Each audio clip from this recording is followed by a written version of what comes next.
नमस्कार दोस्तों, मैं नीतीश कनव आप सभी का स्वागत करता हूं एग्जामपुर के ऑनलाइन प्लेटफॉर्म पर।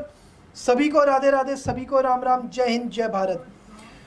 तो जल्दी से आ जाइए बेटा, आज मैं आपके सामने लेकर आया हूं एक छोटा सा कॉन्सेप्ट जो बच्चों को बहुत तंग करता है, डायबिटीज़ यानी कि मधुमेह। ये बहुत से बच्चे सोचते हैं यार ये टाइप 1 क्या है, ये टाइप 2 क्या है डायबिटीज़, वो मैं आज आपको क्लियर कर देता हूँ। तो याद रखिए, देखिए बेटा, डायबिटीज़ मधुमेह दो प्रकार का होता है। कितने प्रकार का होता है? दो प्रकार का। डायबिटीज़ मेलिटस और बोलते हैं इसको डायबिटीज, और दूसरा होता है डायबिटीज़ इंसिपिडस। बेटा डायबिटीज़ मेलिटस फिर से दो प्रकार का है। डायबिटीज़ मेलिटस फिर से दो प्रकार का होता है। एक को बोला जाता है हाइपरग्लाइसीमिया और दूसरे को बोला जाता है हाइपोग्लाइसीमिया। इनको समझने का बहुत ही सिंपल तरीका है। हाइपर का मतलब होता है हाई और ग्लाइ का मतलब होता है ग्लूकोस और सीमिया का मतलब होता है ब्लड। यानी कि अब ध्यान दीजिए, जिसके रक्त में ग्लूकोज की मात्रा अधिक हो जाए, जिसके रक्त में ग्लूकोज की मात्रा अधिक हो जाए उसको बोलेंगे हाइपरग्लाइसीमिया। क्या बोलेंगे? हाइपरग्लाइसीमिया। और हाइपो का मतलब होता है लो और ग्लाइ का मतलब यहाँ पर फिर से वही है ग्लूकोज और सीमिया का मतलब है ब्लड। तो यहाँ पर क्या हो गया? Low glucose level in the blood, low glucose level in the blood. ठीक है, तो हाइपरग्लाइसीमिया क्या हो गई? हाई शुगर, जिसको हम बोलते हैं हाई शुगर। और ये क्या हो गई? Hypoglycaemia, low sugar. अब बेटा एक चीज मैंने आपको हमेशा बताई है कि हमारे पास एक ग्रंथि है जिसको पेनक्रियास यानी कि अग्नाशय कहा जाता है। ये जो अग्नाशय है ये एक हार्मोन निकालता है। क्या निकालता है? हार्मोन निकालता है। उस हार्मोन का नाम है इंसुलिन। क्या है? इंसुलिन। अब इंसुलिन का क्या कार्य है शरीर के अंदर? इंसुलिन का कार्य है रक्त में शर्करे की मात्रा को नियंत्रण करना। ठीक है, control glucose in the blood, glucose level in the blood. रक्त में शर्करे की मात्रा को नियंत्रित करना। क्या है? रक्त को शर्करे की मात्रा में, रक्त में शर्करे की मात्रा को नियंत्रित करना, रक्त में शर्करे की मात्रा को नियंत्रित करना। ठीक है, तो यानी कि मैं ये कह सकता हूं जब हाई ग्लूकोज हो रहा है तो यहां पर इंसुलिन की कमी हो रही है।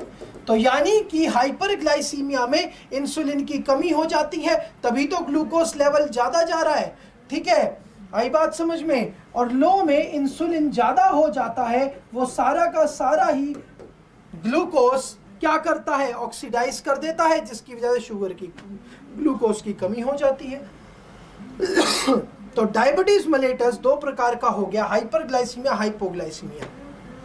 हाइपरग्लाइसीमिया में ग्लूकोज की मात्रा अधिक हो जाती है यानी कि इंसुलिन की मात्रा कम हो जाती है, और लो ग्लूकोज में इंसुलिन की मात्रा ज्यादा हो जाती है। बात करते हैं डायबिटीज इंसिपिडस की। ध्यान दीजिए, जो दूसरी प्रकार है जिसको मैंने कहा डायबिटीज इंसिपिडस।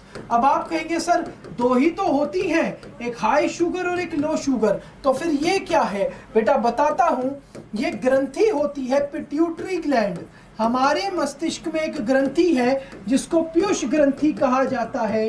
वो ग्रंथि एक हार्मोन निकालती है, एक हार्मोन निकालती है जिसको वैसोप्रेसिन कहा जाता है। वैसोप्रेसिन, वैसोप्रेसिन का दूसरा नाम एडीएच हार्मोन भी होता है। एडीएच की फुल फॉर्म अगर मैं बात करूं तो anti diuretic hormone, anti diuretic hormone यानी कि हिंदी में प्रति मूत्र स्त्रावी हार्मोन। ठीक है, इस हार्मोन का काम होता है कंट्रोल यूरिन, कंट्रोल यूरिन। इसका फंक्शन क्या है? इसका कार्य क्या है? इसका कार्य है मूत्र को नियंत्रित करना, मूत्र नियंत्रण। बेटा डायबिटीज इंसिपिडस में इस हार्मोन की कमी हो जाती है, लैक ऑफ एडीएच, जिसकी वजह से मूत्र पर नियंत्रण नहीं रहता। और डायबिटीज इंसिपिडस का सबसे पहला सिम्टम, सबसे पहला लक्षण निकल कर आता है, वो क्या है? वो है एक्सेसिव यूरिनेशन। क्या है? एक्सेसिव यूरिनेशन, अत्यधिक मूत्र विसर्जन, अत्यधिक मूत्र विसर्जन। ठीक है, जिसकी वजह से आपने सुना होगा कि जो डायबिटीज वाले पेशेंट होते हैं, जो डायबिटीज वाले पेशेंट होते हैं, कई कहते हैं कि हमसे यूरिन पे कंट्रोल नहीं होता, तो इसका मतलब उनको डायबिटीज इंसिपिडस है। क्या है? डायबिटीज इंसिपिडस है। क्वेश्चन आता है कि डायबिटीज इंसिपिडस में मूत्र में क्या कहते हैं, शर्करा आती है? बिल्कुल भी नहीं आती, क्योंकि यूरिन इतना ज्यादा एक्सक्रीट आउट होता है, अगर शुगर भी आ गई तो सारी की सारी शुगर ही बॉडी से निकल जाएगी, ग्लूकोज निकल जाएगा और व्यक्ति मर जाएगा। तो डायबिटीज इंसिपिडस में याद रखेंगे, no sugar pass in urine, no sugar pass in urine. तो ये टाइप 1 टाइप 2 क्या है? अगर हाइपरग्लाइसीमिया को डायबिटीज इंसिपिडस से मिला दिया जाए तो टाइप 1 बन जाती है, और अगर हाइपोग्लाइसीमिया को डायबिटीज इंसिपिडस से मिला दिया जाए तो टाइप 2 बन जाती है। ठीक है, तो अब हम एक चीज और देख लेते हैं कि ग्लूकोज लेवल होना कितना चाहिए। 80 से 100 मिलीग्राम पर 100 ml ऑफ ब्लड, यानी कि 80 से 100, 80 वाला होता है फास्टिंग, और 100 जो होता है वो क्या होता है? वो खाना खाने के बाद कितना मिलीग्राम, कितने रक्त में? 100 ml रक्त में। यह चीज हमें याद रखनी होती है। तो आज आपको समझ में आ गया होगा कि टाइप 1 टाइप 2 क्या है, डायबिटीज का कंसेप्ट क्या है। तो डायबिटीज का कंसेप्ट आपको समझ में आ गया होगा, आशा करता।